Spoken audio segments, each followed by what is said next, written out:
This is Made for More Living with Johnny Jennings, powered by eXp Realty. Online at madeformoreliving.com. So there have been a lot of people leaving the real estate industry. Like so many people leaving the industry because they're not making any money. It's really hard. Volume's down. Mm-hmm. Buyers are buying, sellers are selling. I get that, but in lower quantities than what they have been. And a lot of agents are wondering, hey, should I get into the industry at all? Or potential agents, should I get into the industry? A lot of people in the industry, or should I stay? If somebody's looking to make a change or is trying to figure out what the best fit might be for them, like who let's put it this way, who is Redfin not a good fit for? Who should stay away? Don't even try. I mean, if you were already killing it as an agent and you have your systems in place and you have your team in place, mm-hmm. I'm not sure if the benefit is worth switching everything over. I would more recommend it to anyone like beginning or in the middle of their real estate journey. Begin the middle. Okay. And beginning just because they do feed you a lot of leads. So if you don't have the experience of generating your own leads, it helps a lot. And they pay a lot of your fees, which helps if you're having 0 months. Yeah. Medium agents are really good because the compensation plan just totally changed. Yeah, let's go into that because you guys used to be salary, right? With some bonus incentives? Yep. So previously it was like salary, event pay, gas reimbursement, real estate fees paid. Commission was very low per deal closed. Switched all that, so salary's gone, event pay's gone. Still have the medical, the 401k, all the benefits of being an employee, but salary's much more realistic to a traditional brokerage now, which is nice. So when they talk about 401k and health plans, like, are you paying into the health plan or is that provided? You pay a small portion, but it's provided. They match a lot of the, and same with 401k. They do matching for 401k. So back in the good old days when I worked for Chevron, mm-hmm. They would put, if I put 2% in, they would put 8% in. Wow. I know. Nice. I know, it was nice. We're not living in those days anymore. Nope. So how does that work for Redfin? Like, what's the match? I think the cap's 3%. Like, you can put in as much as you want, but I think they match up to 3%. Okay. Well, that's good to know. Yeah. And so you have healthcare, you have the 401k, mm-hmm. and then basically your commission. And then commission now, yeah. Okay. And what's interesting is, and honestly, I'm so excited to talk to you about this because we were talking off the air, and what Redfin is pivoting to is honestly what I believe in the depths of my being, what Zillow is going to be doing. Mm-hmm.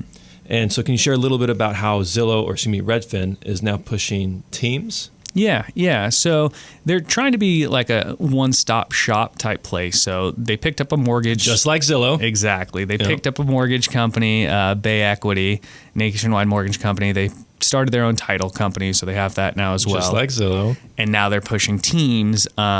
And there's different variations of teams that work, but the one I see that they're pushing the hardest and tends to be the most successful so far within Redfin is like a top producing agent or top producing 2 agents mentoring more beginner style agents. It's just mutually beneficial. All within Redfin. This isn't like going out and finding a top producing agent. You can. So you could definitely stay within Redfin and do it within Redfin.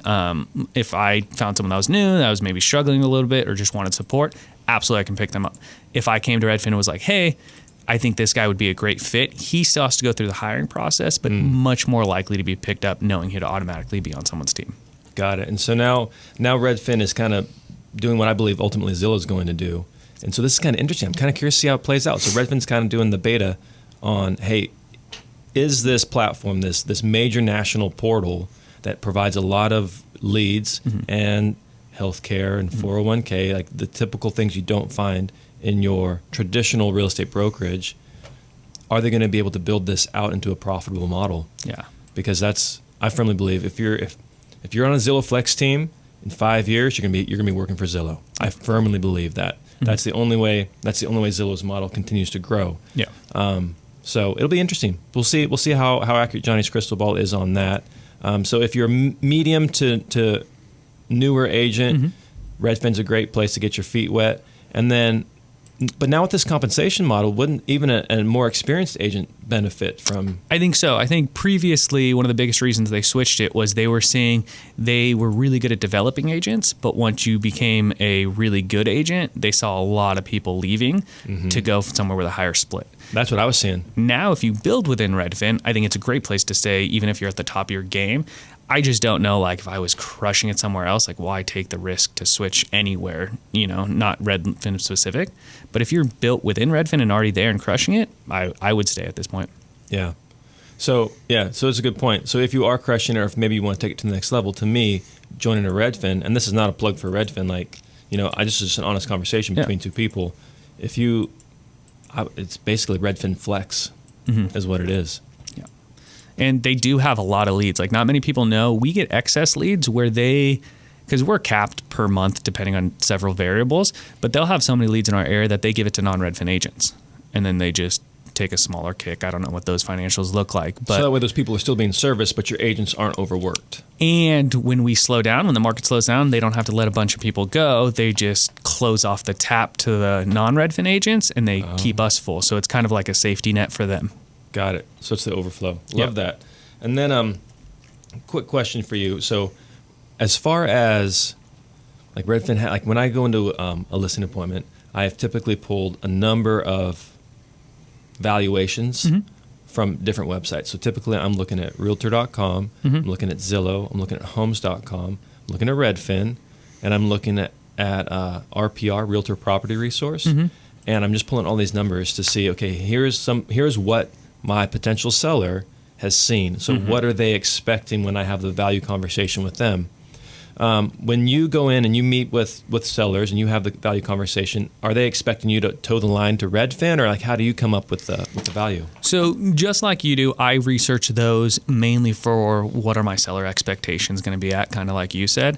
I don't hold a crazy amount of stock. Sometimes they're very close to the numbers I run when I run comps and evaluate it myself. Sometimes they're far off. And it's just because any website, Zillow, Redfin, all of them, you can't take into account, like, it just takes into account the basics: beds, size, square foot, location. Yep. But it's not taking into account, like, is it right next to this busy street? Is it right? A lot of the little nuances it doesn't take into account. Yeah. And I just try and educate the sellers as much as I can on, like, hey, I know these are the numbers you were looking at. I know this is what you think it is. My number differs up or down, doesn't matter. But here's why it differs, and here's why I got to this number opposed to just this number. Okay, so they're not.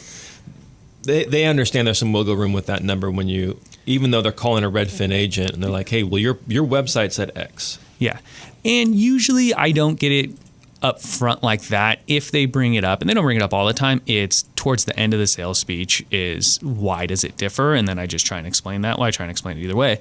But if I forget or whatever, that's where I explain it. It's usually not up front like, hey, can I get $850 for my house or whatever it might be. Okay. And so it's a similar conversation when you're making offers for buyers. Hey, Redfin said it was worth this much. I should offer less. I don't usually get into buyers with that. Buyers, okay. I don't think as much see the value online, like go research the estimate online. And I think I've watched Redfin and Zillow. I've watched it because I'll have a listing coming up. So I will search the house when it's off market, and it'll say one number. The second it hits the market, it gets a lot closer to that listing number. So it's usually very close. So I don't get that as much from buyers once it's already on the market. Okay. Yeah. Yep. So what I've noticed too is as soon as it hits the market, you're right, the number changes. And what's interesting is even if you have to do price adjustments, let's say I suggested a price and they said, I hear you, Johnny. I know you're a professional. I know you sell a house on average every 3 days, but I want to do this price. Yeah. And then we end up doing a price adjustment. What's interesting is Zillow lately, I've noticed 9 times out of 10 is about 10 grand below whatever our marketing price is at that time. So if we reduce it by 10 grand, boom, Zillow just dropped another 10. Yeah. So if it was 780, Zillow's saying 770. If I dropped to 770, Zillow's now saying 760.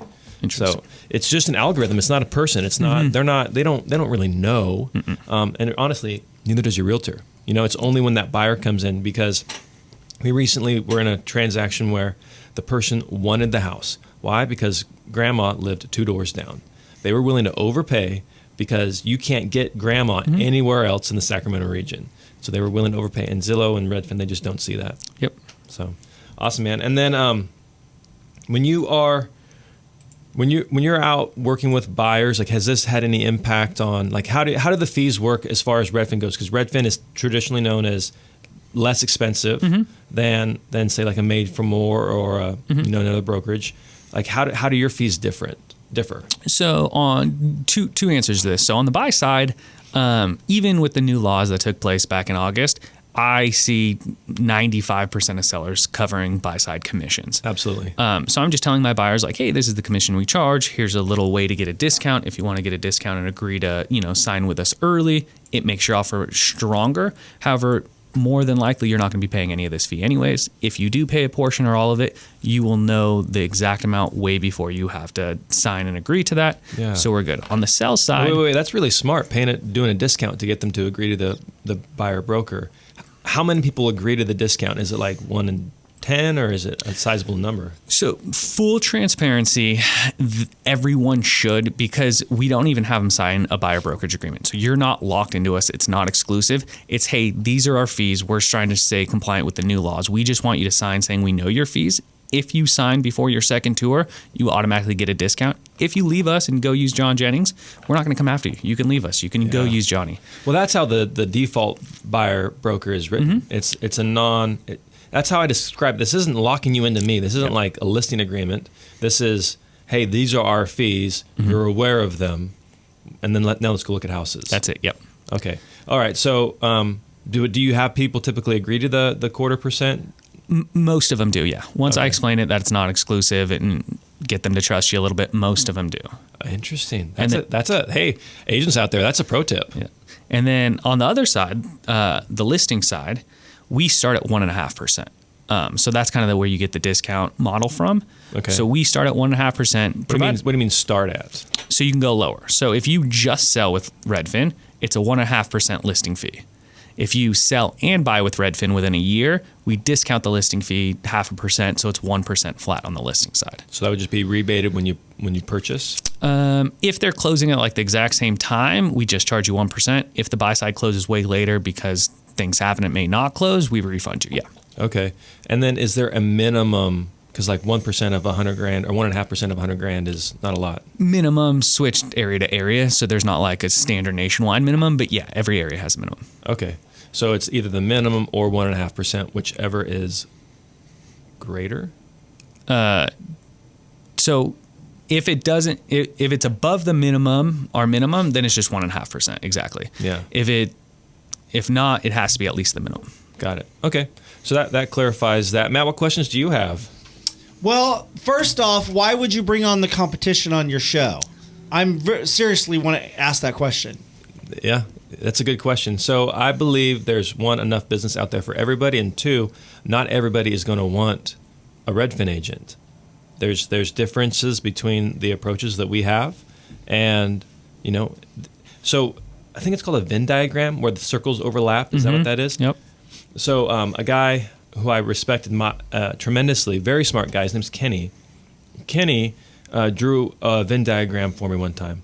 And on one end, you have about 15% of the market. 15% of the market wants a discount. They're going to pay for a discount.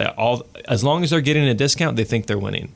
On the far end, on the other end of the Venn diagram, is the 15% amount of people who want to overpay. They want to say they paid X. They're going to buy the Rolex. They're going to buy the Bentley, so they can say they paid. It's more of a status thing. And then in between, so between the two, 15%, that's 30, right? 15 on the low end, 15 on the high end. That's a total of 30%. In between all that is everybody else, and some of them are looking for a discount. Some of them are looking for a little bit more of a premium experience. And what does that look like? So for me, having Alan on the show and talking about Redfin and how their model works and all that is. That's gonna cater towards the people who are the 15% on the lower end, and maybe some of the middle. But ultimately, it's not. His clients aren't going to be my clients.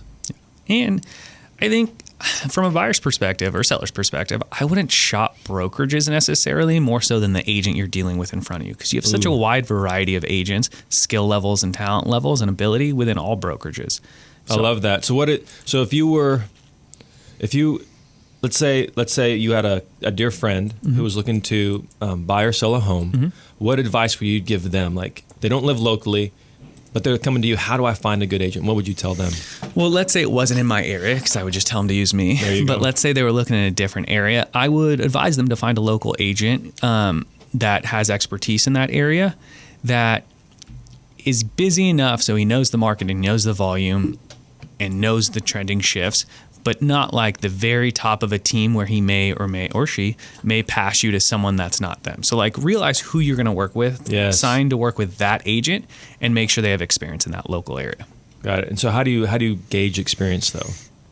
I guess if you're on the sell side, it's a little bit easier because you can interview. It's basically an interview. Several clients, they usually bring their stats and their track records. And for Redfin, at least, if you typed in like Alan Schiller Redfin, you can see all my stats. You can see all the houses I've helped buy and sell, what areas were they, what time frames they, and price points. So it's all available there.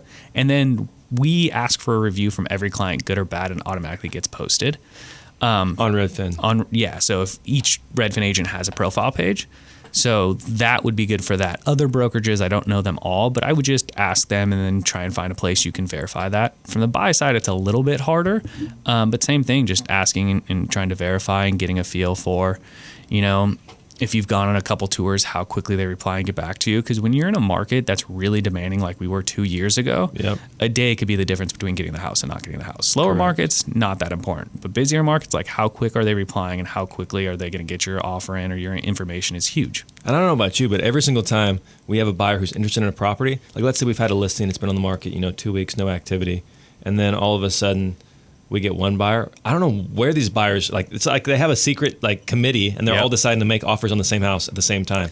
All of a sudden offers have babies and now there's been no activity and now there's 2 offers on the same house. It's like, what happened? Where were you guys, a week ago? So if your agent's not responsive, if they're not quick to show you the property, if they're not quick to write the offer, if they're not quick to call the listing agent and figure out what exactly the seller is looking for in terms of an offer so that we can put it together, then you could miss out on the home. So speed. That's a good interview question for your agent too. Like, hey, if you tend to get busy next week and I need to see a house at this time because I work, I only have an hour or two availability to see a house, who's going to show it to me? And if they don't have an answer to that, it's problematic. That's very true. Needed a depth of talent. So does that answer your question, Matt? Yeah, absolutely. That's good stuff. I like that. Mike, they say there are 2 guarantees in life: death and taxes. Yes, that's very true. But they're forgetting one. There's the guarantee from Johnny Jennings and the Tom Daves team at Made for More Realty. They'll give you at least 3 guaranteed cash offers on your home in as-is condition. Like they did for Sabrina. She wanted a cash offer on her home, so they brought her a dream offer. She accepted it and was even able to stay in the home after closing so she could make a smooth move to her next house, which they helped her buy. Yeah, and there is something special about using Johnny Jennings and the Tom Daves team at Made for More Realty because they have an entire team to make your home buying process as easy and simple and stress-free as it can be. And if you choose to go with the cash offers, you don't even got to do all the showings and have strangers walking through your house, none of it. Plus, you get on average a 3% higher purchase price and they will sell your home 27% faster than other realtors.